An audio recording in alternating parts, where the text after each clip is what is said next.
ప్రభువునందు ప్రియ దేవుని బిడ్డలారా, నేటి వాక్య ధ్యానము నిమిత్తము ప్రార్థన చేద్దాం. తలల వంచండి, ప్రార్థనలో ఏకీభవించండి. ఎపిసోడ్ సహకారులు కావాలి. మీ కుటుంబంలో జన్మదినము, వివాహ దినము, జ్ఞాపకార్థ దినములు సందర్భంగా ప్రభువు చేసిన మేలుల దృష్ట్యా సువార్త ప్రకటన కొరకు సహకారం ఇచ్చేటువంటి అవకాశం ఉన్నది. మీరు సహకరించాలని మనవి. ప్రేమ సాక్షి టీవీలో అనుదినం సాయంకాలం 7 గంటలకు the God of the Bible అనే ప్రసారం వస్తుంది. రాష్ట్ర వ్యాప్తంగా స్టేట్లో బిగ్గెస్ట్ నెట్వర్క్ ఏసీటీ ఛానల్. అది ఆంధ్ర రాష్ట్రం ఎంతటా ఉన్నదో అంతటా లక్షలాది కుటుంబాలు వాక్యం వినే అవకాశం ఉన్నది. అతి తక్కువ ఖర్చుతో ఎక్కువ మందిని సువార్త రీచ్ కావచ్చని నేను ఆ ఛానల్ సెలెక్ట్ చేసుకున్నాను. మీ కుటుంబ పక్షంగా ఒక ఎపిసోడ్ నిర్వహించమని పిలుపునిస్తున్నాం. రాత్రి 7 గంటల వేళ అప్పుడే సేమ్ ప్రోగ్రామ్ టైంలోనే బ్లెస్సింగ్ టీవీలో యోబు గ్రంథం వెళుతోంది. 8:30 గంటలకు రాత్రి బెర్షబా టీవీలో క్రిస్టియన్ కెరియర్ అనే కార్యక్రమం వెళుతోంది. ఉదయం 11:30 గంటలకు హెవెన్ టీవీలో బైబిల్ ప్రశ్నలు చెబుతున్నాం. ఇలా అనుదినము 5 రెగ్యులర్ ఛానల్స్లో ఎవ్రీడే వాక్యం చెబుతున్నాం. మరియు ఇతర ఛానల్స్లో 1 దినం, 2 దినాలు మరియు 3 దినాలు ఈ విధంగా అనేక ఛానల్స్లో వస్తున్నాయి. మచిలీపట్నం, తాడేపల్లిగూడెం, విజయవాడ, గుంటూరు, ఒంగోలు, అనేక ప్రాంతాలు ఇంకా విస్తరింపజేస్తున్నాం. న్యూ టాపిక్స్ కూడా మాట్లాడటానికి సమయం వెసులుబాటు కొరకు చూస్తున్నాము. Prophecies fulfilled and unfulfilled, unnamed women, unnamed men and the Bible places and the Bible nations, ఇట్లా చాలా కార్యక్రమాలు చేయాలనే ఉద్దేశం ఉంది. మోర్ దెన్ 2.5 lakhs ఖర్చు అవుతాను. మీ కుటుంబ పక్షంగా మీరు కొద్దిపాటి సహకారం పంపించండి. 2020 నాటికి 10,000 ఎపిసోడ్స్ ఖచ్చితంగా దాటేస్తాం. It's a miraculous programme. ప్రార్థన చేద్దాం. ఇవాళ వాక్య ధ్యానం లూకాసు వార్త 16వ అధ్యాయంలోని వాక్య ధ్యానం. A different scripture.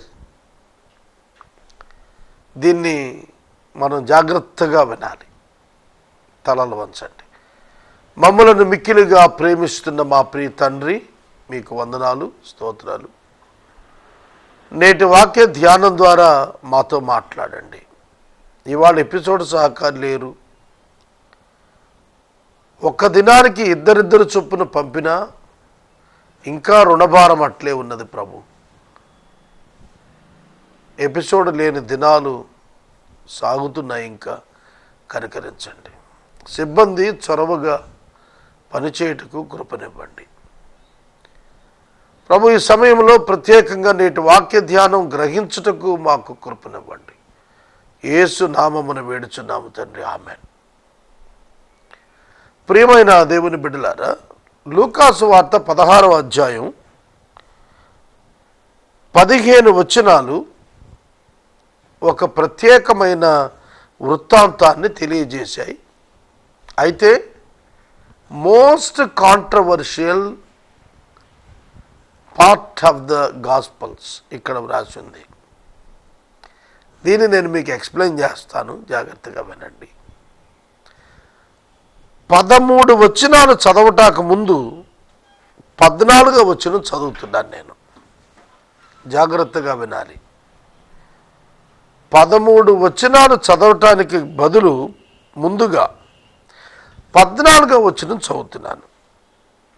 14వ వచనం ఏముందంటే, ధనాపేక్ష గల పరిసయ్యులు యేసు మాటలన్నీ విని ఆయనను అపహసిస్తున్నారు. ధనాపేక్ష గల పరిసయ్యులు యేసు మాటలన్నీ విని ఆయనను అపహసిస్తున్నారు. The Pharisees, who were lovers of money, heard all these things of Jesus and they ridiculed him. అపహాస్యం చేస్తున్నారు. దానికి ఆయన ఇచ్చిన జవాబు, మీరు మనుషుల ఎదుట నీతిమంతులని అనిపించుకునేవారు గాని దేవుడు మీ హృదయములను ఎరుగును. మనుషులలో ఘనముగా ఎంచబడినది దేవుని దృష్టికి అసహ్యం. మీరు మనుషుల ఎదుట నీతిమంతులని అనిపించుకునేవారు గాని దేవుడు మీ హృదయాలను ఎరుగును. మనుషులలో ఘనముగా ఎంచబడినది దేవుని దృష్టికి అసహ్యము. ఇప్పుడు నేను చెప్పే మాటలు వినండి. పై 13 వచనాలు ఒక లోక సంబంధమైన యజమానుడు, ఒక లోక సంబంధమైనటువంటి పనివాడు, గృహ నిర్వాహకుడు, వీటిని వివరిస్తూ ప్రభువు నిత్య స్వాస్థ్యమును గూర్చిన మెళకువను గూర్చి చెబుతున్నాడు. నిత్య స్వాస్థ్యమును గూర్చిన మెళకువను గూర్చి చెబుతున్నాడు. నిత్య నివాసాలలోకి చేర్చుకొనబడవలసిన స్థితిని గూర్చిన మెళకువలో ఒక అన్యాయస్తుడైనటువంటి గృహ నిర్వాహకుడు కలిగినటువంటి యుక్తితో కూడిన మెలకువ యొక్క ప్రాధాన్యత, మెళకువ ఇక్కడ యేసు ప్రస్తావిస్తున్నాడు. విశేషం ఏమిటంటే, ఒక యజమానుడు ఉన్నాడు, ఆ యజమానునికి ఒక గృహ నిర్వాహకుడు ఉన్నాడు. గృహ నిర్వాహకత్వము స్టీవర్డ్షిప్ అంటాం, మేనేజర్స్ అంటారు. ఆనాడు హౌస్ మేనేజర్స్ ఉండేవాళ్ళు. వ్యవసాయం చూడటానికి ఒకళ్ళు, పనివారిని చూడటానికి ఒకరు, పశువులను ఆర్గనైజ్ చేయటానికి ఒకరు, ద్రాక్షారసాన్ని ఆర్గనైజ్ చేయటానికి మరొకరు, గొర్రెబొచ్చును ఆర్గనైజ్ చేయటానికి మరొకరు. ఇలాగా డిఫరెంట్ మేనేజర్స్ ఉంటూ ఉండేవారు. అయితే ఒకడు బిజినెస్ మెన్ కనుక ఈ యజమానుడు, ఇతడు కలిగి ఉన్నటువంటి వ్యాపారాన్ని చూడటానికి ఒక మేనేజర్ని వేసుకున్నాడు. వాడు అన్యాయం చేస్తున్నాడని ఫిర్యాదులు వచ్చాయి, ఆస్తిని పాడు చేసేస్తున్నాడని ఫిర్యాదులు వచ్చినప్పుడు అతనిని పిలిపించి చెప్పాడు, నిన్ను గూర్చి నేను వినుచున్న ఈ మాట ఏమిటి? నీ గృహ నిర్వాహకత్వపు లెక్క అప్పగించుము, నీవిక మీదట గృహ నిర్వాహకుడవై ఉండవల్ల కాదని వారితో చెప్పాడు. కనుక ఎంక్వైరీ చేయటానికి అకౌంట్స్ సబ్మిట్ చేయమన్నాడు. ఎంక్వైరీ కంప్లీట్ చేయటానికి అకౌంట్స్ సబ్మిట్ చేయమన్నాడు పరిశీలనార్థం. అయితే ఈ గృహ నిర్వాహకుడు తనను గూర్చిన ఆలోచన చేసుకుంటున్నాడు. వాడు నిజంగానే అన్యాయస్తుడైనటువంటి గృహ నిర్వాహకుడు. తాను తన భవిష్యత్తు బ్రతుకున 3 విషయాలు అనుకున్నాడు. ఒకటి, నేనేం చేస్తాను? నేను పని చేయలేను, భిక్షమెత్తలేను, సిగ్గుపడుతున్నాను, నన్ను తీసేస్తున్నాడు, నా యజమానుడు నన్ను పనిలో నుండి తీసేస్తాడు, నా తప్పిదాలు అకౌంట్స్లో తెలిసిపోతాయి, కాబట్టి నేనేం చేయాలి? 2 విషయాలు. ఒకటి, నేను పని చేయలేను, 2 భిక్షము ఎత్తి సిగ్గుపడలేను. మరి ఎట్లా బ్రతకాలి? ఇప్పటికే అన్యాయం చేసి ఉన్నాడు, ఇంకా అన్యాయం చేయటానికి పూనుకున్నాడు. రహస్యముగా తన యజమానునికి అప్పున్న వారిని పిలిపించుకొని వారు ఎంతో ఎక్కువ రుణము చీటీ కలిగిన వారిని తక్కువ చీట్లకు మార్చటం ప్రారంభించాడు. అర్థమవుతుందా? తక్కువ చీట్లకు మారుస్తున్నాడు. ఎట్లాగో చూడండి. ఒకడిని పిలిచాడు, ఎంత అచ్చి ఉన్నావంటే 100 మణుగుల నూనె అన్నాడు. వాడు నీ చీటి త్వరగా తీసుకురా, కూర్చుండి 50 మణుగులకని వ్రాసుకో అని చెప్పాడు. 100 మణుగులు అప్పున్నవాడు 50 మణుగులు చెల్లిస్తే చాలన్నట్లు ఇంకా ఎక్కువ అన్యాయం చేశాడు యజమానునికి. జాగ్రత్తగా వినాలి. ఇంకా ఎక్కువ అన్యాయం చేస్తున్నాడు. మరొకడిని పిలిచాడు. నీవెంత వచ్చి ఉన్నావంటే వాడన్నాడు 100 తూముల గోధుమలు అన్నాడు. వారిని పిలిచి 80 తూములను వ్రాసుకో. 1 తూము గోధుమల ఖరీదు చొప్పున లెక్కేస్తే 20 తూముల గోధుమలు మిగిలిపోతున్నాయి వాడికి. ఇలా చేయటం ద్వారా he is inviting new friends who can feed them after he lose his job. తన ఉద్యోగం పోయిన తరువాత తనను చేర్చుకొనుటకు కొందరు స్నేహితులను అతడు సంపాదిస్తున్నాడు. అన్యాయస్తుడే మరింత ఎక్కువ అన్యాయం చేస్తున్నాడు. ప్రభు కూడా అదే చెప్పాడు, అన్యాయం చేసేవాడు ఇంకా ఎక్కువ అన్యాయం చేస్తాడని. ఆ యజమానుడు ఏం చేశాడు? ఆ యజమానుడు ఈ విషయాన్ని తెలుసుకున్నాడు. గృహ నిర్వాహకుని పిలిచాడు. వాడు యుక్తిగా నడుచుకున్నాడని మెచ్చుకున్నాడు. ఇక్కడే అన్బిబ్లికల్, అన్ఎథికల్ స్టేట్మెంట్ ఇది. కానీ దీనిలో ఒక లోకపరమైన ఒక హెచ్చరిక నీతి ఉన్నది. తాను పని చెయ్యలేడు, తాను భిక్షమెత్తలేడు. తన ఉద్యోగం ఇప్పుడైనా పోతుంది, ఇంకా అన్యాయం చేసినా అదే నష్టం వస్తుంది, అదే పోతుంది. కాబట్టి తనకు మాత్రం క్రొత్త స్నేహితులు వస్తారు, తన సేఫ్ సైడ్లోకి వెళ్తాడు. తనకు అన్యాయపు సిరి చేత స్నేహితులను సంపాదించుకుంటున్నాడు. 50 మణుగుల నూనె అంటే మాటల, ఒక మణుగంటే 10 కిలోలు, 500 కిలోల నూనె రద్దు చేయటం అంటే 50,000 డిఫరెన్స్ వస్తుంది వాళ్ళ మార్కెట్తో పోలిస్తే. కాబట్టి వాడికి ఆ బెనిఫిట్ చూపించినందుకు స్నేహం చేసి వీడిని చూసుకుంటాడు కదా. తన ఏం చూస్తున్నాడంటే తన ఉద్యోగం ఖచ్చితంగా పోతుంది కనుక తన ఉద్యోగం పోయినా కూడాను తాను మంచిగా బ్రతకటం కొరకు ముందస్తుగానే ఇంకా ఎక్కువ అన్యాయం చేస్తున్నాడు. ఇది యుక్తి, ఇది యుక్తి. But that fellow is taking care of his future by doing wrong things. ఒక అన్యాయస్తుడైన గృహ నిర్వాహకుడికే ఇంత తెలివితేటలు ఉన్నాయే అని ఆ యజమానుడు మెచ్చుకున్నాడట. ఆ యజమానునికి ఇది పెద్ద లెక్క కాదు, కానీ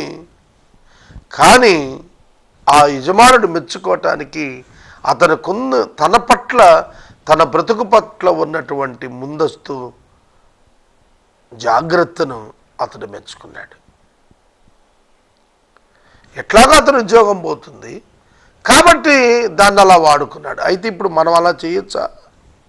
ఎన్నటికీ చేయకూడదు, ఎన్నటికీ అలా చేయకూడదు. అర్థమవుతుందా? ప్రభువు అక్కడ మాట్లాడుతూ చెప్పినటువంటి మాట, అన్యాయస్తుడైన యజమానుడు గృహ నిర్వాహకుడు యుక్తిగా నడుచుకునేనని యజమానుడు అనుమెచ్చుకునేను. వెలుగు సంబంధుల కంటే లోక సంబంధులు తమ తరమును బట్టి చూడగా యుక్తిపరులై ఉన్నారు. అన్యాయపు సిరి వలన మీకు స్నేహితులను సంపాదించుకొనండి. ఆ సిరి మిమ్మును వదిలిపోవునప్పుడు వారు నిత్యమైన నివాసాల్లో మిమ్మల్ని చేర్చుకుంటారని మీతో చెప్పుచున్నాను. ఈ లోకము యొక్క ధనము మిమ్మల్ని విడిచిపోతుంది, మీరు దాన్ని విడిచిపెడతారు. దాని చేత మీరు స్నేహితులను సంపాదించుకొనండి, వారు మిమ్మల్ని చేర్చుకునేటట్టుగా. కనుక earn friends who can take care of you after this earthly riches leaves you.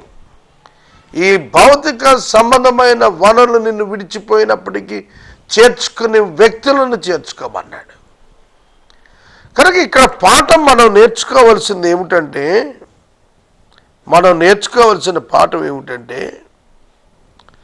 ఈ లోకములో ఉండగా మనము పరలోక సంబంధమైనటువంటి జాగ్రత్త మన జీవితాల్లో చేసుకోవాలి. దాని నిమిత్తము మనము సమస్తము పోగొట్టుకున్నట్టుకు కూడా వెనుకాడకూడదు. కనుక ధనాపేక్ష కలిగినటువంటి వారు ఇది చూచి నవ్వుకున్నారు, ఇదేమిటి ఇట్లా మాట్లాడుతున్నాడని. కొంచెములో నమ్మకంగా ఉన్నవాడు ఎక్కువలోనూ నమ్మకంగా ఉంటాడు, కొంచెములో అన్యాయంగా ఉన్నవాడు ఎక్కువలోనూ అన్యాయంగానే ఉంటాడు. అదే సంభవించింది అక్కడ. కాబట్టి మీరు అన్యాయపు సిరి విషయంలో నమ్మకంగా ఉండని ఎడల సత్యమైన ధనమును ఎవరు మీ వశం చేస్తారు? పరుల సొమ్ము విషయంలో నమ్మకంగా ఉండని ఎడల మీ సొంతమైనది మీకు ఎవడిస్తాడు? ఏ సేవకుడిద్దరు యజమానులను సేవింపలేడు. ఒకని ద్వేషించి ఒకని ప్రేమిస్తాడు, లేక ఒకని అనుసరించి ఒకని తృణీకరిస్తాడు. మీరు దేవుని సిరిని సేవింపలేరు, ప్రభువు చెప్పాడు. మీరు దేవుని సిరిని ప్రేమించలేరు, ఒకేసారి సేవించలేరు. కనుక ఈ అన్యాయపు గృహ నిర్వాహకుడు తన ఉద్యోగం పోయిన తర్వాత తను స్నేహం చేసే వారికి మేలు చేస్తున్నాడు. కనుక ఈ లోకాన్ని వదిలిపెట్టి వెళ్ళిపోయిన తరువాత ఎక్కడ మనం ఉండబోతున్నామో వారికి ఈ లోక సంబంధంగా బెనిఫిట్ క్రియేట్ చేసేందుకు తనకున్నటువంటి సమయాన్ని, అవకాశాలను వాడుకున్నటువంటి ఆ వ్యక్తి ఎలాగున్నాడో అలాగుననే మనము విడిచిపెట్టుపోవు ఈ ధనము చేత పరలోక సంబంధమైనటువంటి ఆ బహుమానము పొందినట్లుగా దేవుని యొక్క కార్యములను చేయమన్నాడు. కనుక లీవ్ దట్ మనీ, ఆ అన్యాయపు సిరిని విడిచిపెట్టి తొలగించుకొనమన్నాడు. ధనాపేక్ష చేత బ్రతకవద్దన్నాడు. సోదరుడా, సోదరి, వారు అపహాస్యం చేస్తున్నారు ప్రభు మాటలను. మనుషుల ఎదుట నీతిమంతులను కనపరుచుకునేవారు దేవుని ఎదుట నీతిమంతులుగా అనిపించుకొనరు. దేవుడు హృదయములను ఎరిగిన వాడు, మనుషులు ఘనమైనది ఎంచినది దేవునికి అసహ్యము. మనుషులు ఏది ఘనమైనదిగా ఎంచుకుంటారో అది దేవుని దృష్టికి అసహ్యము. ఇక 16వ వచనం నుండి చూస్తున్నప్పుడు, యోహాను కాలము వరకు ధర్మశాస్త్రమునకు ప్రవక్తలు ఉన్నారు. అప్పటి నుండి దేవుని రాజ్య సువార్త ప్రకటించబడుతోంది. యోహాను కాలము వరకు అంటే ఓల్డ్ టెస్టిమెంట్ వరకు ప్రవక్తలు ఉన్నారు. ఆ తరువాత దేవుని రాజ్య సువార్త ప్రకటించబడుతున్నది. ప్రతివాడు ఆ రాజ్యములో బలవంతంగా జొరబడుతున్నాడు. బలవంతంగా జొరబడుతున్నాడు అంటే విశ్వాసం ఉంచిన వారు దేవుని రాజ్యములో జొరబడుతున్నారు, వస్తున్నారు. Even though they are not worthy of the kingdom of God, but they are entering forcefully. How? By faith. ఎలా బలవంతంగా జొరబడుతున్నారు? విశ్వాసం ద్వారా. వారు అర్హులు కాకపోయినా. All the Gentiles are not eligible. It was declared in Old Testament. పాత నిబంధనలో అన్యులు దేవుని రాజ్యానికి అర్హులు కాదనే ఒక డిక్లరేషన్ వారి మధ్యన ఉన్నది. అటువంటి సందర్భాన్న కొత్త నిబంధనలో అన్యులు క్రీస్తు యేసునందలి విశ్వాసం ద్వారా దేవుని పిల్లలతో సమాన వారసులుగా, దత్తపుత్రులుగా స్వీకరించబడుతున్నారు. కారణము ప్రభువునందలి విశ్వాసము. అదే చెబుతున్నాడు, రాజ్యంలో బలవంతంగా జొరబడుతున్నారు. The law and the prophets were until John. Yohanu వరకే, బాప్తిస్మం ఇచ్చి యోహాను వరకే ప్రవక్తలు, అక్కడ నుండి సువార్త ప్రారంభమైనది. మార్కు 1:1 అదే రాశాడు. ప్రభు అయిన యేసుక్రీస్తు సువార్త ప్రారంభం ఎప్పుడు? యోహాను చెరబట్టబడినప్పుడు క్రీస్తు సువార్త ప్రకటన ప్రారంభించాడు. కనుక ఆ సువార్త ద్వారా ప్రజలు రక్షణ పొందాలి. సువార్తను నమ్మండి, మారు మనసు పొందండి, అది సందేశం. కనుక మనం సువార్తను నమ్మాలి. ఏమిటా సువార్త? ప్రభు అయిన యేసుక్రీస్తు నీ పాపముల కొరకు మరణించాడు, దీనిని నీవు విశ్వసించాలి. విశ్వసించటం వలన నీవు నీతిమంతుడుగా మార్చబడుతున్నావు, తీర్చబడుతున్నావు. దీన్ని నీవు అనుభవించాలి. ఇది విశ్వాసం ద్వారా ఎప్పుడైతే నమ్ముతామో అప్పుడు మనం బలవంతముగా దేవుని రాజ్యంలో ప్రవేశిస్తున్నాము. తన భార్యను విడనాడి మరి ఒకతను వివాహం చేసుకున్న ప్రతివాడు వ్యభిచరిస్తున్నాడు. భర్తను విడిచిన దానిని వివాహం చేసుకునేవాడు వ్యభిచారం చేస్తున్నాడు అన్నాడు. ధర్మశాస్త్రములో ఒక పొల్లైనా సున్నైనా తప్పిపోవుట కంటే ఆకాశము భూమి గతించిపోవుట సులభం. దేవుని యొక్క వాక్యములో, ప్రవచనమున ఒక్క మాట కూడా తప్పిపోదు. ఆకాశం భూమి సులువుగా గతిస్తాయి కానీ దేవుని మాట గతించదు. ఏ పురుషుడైతే తన భార్యను విడనాడి మరొకతని వివాహం చేసుకుంటాడో ప్రతివాడు వ్యభిచరిస్తున్నాడు, ఆమెను వ్యభిచారిగా చేస్తున్నాడు. భర్తను విడిచిన ఆమెను వివాహం చేసుకునేవాడు ఆమెతో వ్యభిచారం చేస్తున్నాడు. ప్రభు తేల్చి చెప్పాడు, ఒకే స్త్రీ ఒకే పురుషుడు ఒక్క వివాహమే. భార్య చనిపోయిన తర్వాత వివాహం చేసుకున్నవాడు పరిశుద్ధుడే. భార్య బ్రతికుండగా ఆమెను విడిచి వేరొకరిని వివాహం చేసుకున్నటువంటి వాడు వ్యభిచారి. భార్య బ్రతికుండగా ఆమెను విడిచి వేరొకరిని వివాహం చేసుకున్నా వ్యభిచారమే, దాన్ని వేరొకరు వివాహం చేసుకున్నా వ్యభిచారమే. కనుక భార్య భర్తలు బ్రతికుండగా నో సెపరేషన్, ఎడబాటు లేదు. వివాహం మరణం దగ్గరే రద్దు అవుతుంది తప్ప అంతకు మునుపు రద్దు కాదు.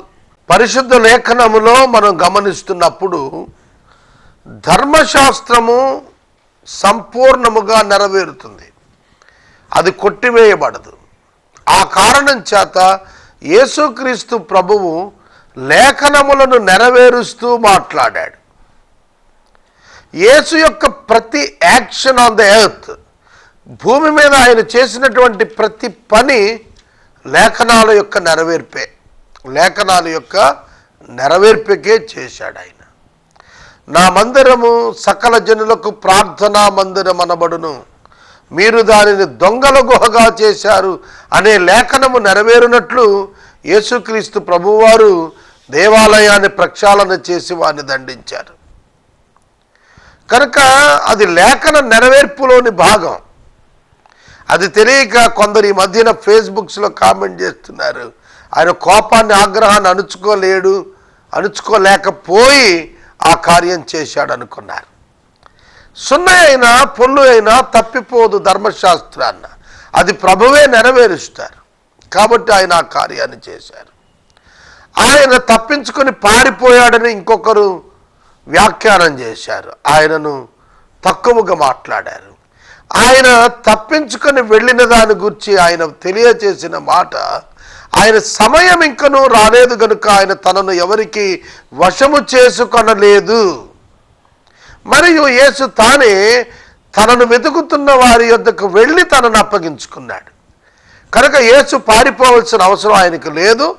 ఆయన సమయము వచ్చినప్పుడు మాత్రమే తనను తాను అప్పగించుకున్నట్టుకు ఇష్టపడిన వాడై, తన సమయం ఇంకా రాలేదు కనుక యేసు వారి యొద్ద నుండి తాను వెళ్ళిపోయినాడు.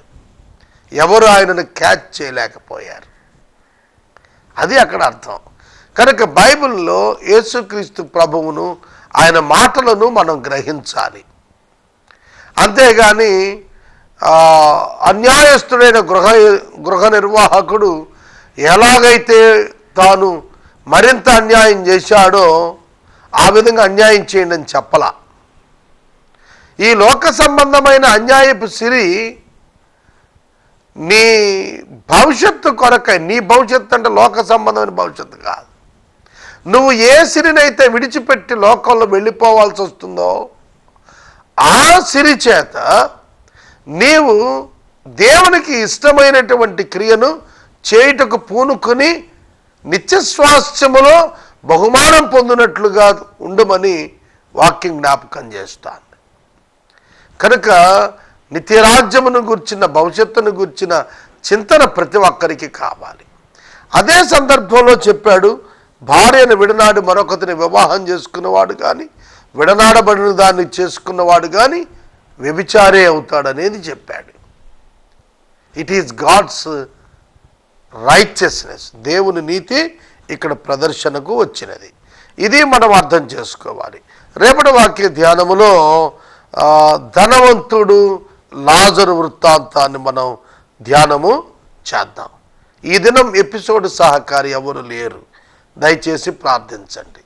ప్రేమ సాక్షి రాష్ట్ర వ్యాప్త కార్యక్రమానికి కూడా సహకారులు కావాలి, ప్రార్థనలో జ్ఞాపకం చేసుకోండి. ప్రార్థన. మమ్మల్ని మిక్కిలిగా ప్రేమిస్తున్న తండ్రి, వందనాలు, స్తోత్రాలు. వాక్యము విన్న బిడ్డలను దీవించండి, సహకారులను అనుగ్రహించండి. ప్రభువా, మేము నిత్య స్వాస్థ్యములోనికి వెళ్ళాలనే స్పృహతో ఈ భూమి మీద మేము ప్రవర్తించుటకు మాకు మెలకువ దయచేయమని ప్రార్థిస్తున్నాం. ఘనత, మహిమ, ప్రభావాలు మీరు పొందమని మా రక్షకుడైన యేసు నామమున ప్రార్థిస్తున్నాము తండ్రి, ఆమెన్. తండ్రి అయిన దేవుని ప్రేమ, కుమారుడైన యేసయ్య కృప, పరిశుద్ధాత్మని యొక్క అన్యోన్య సహవాసం సదాకాలం మనకు తోడైండును గాక. ఆమెన్.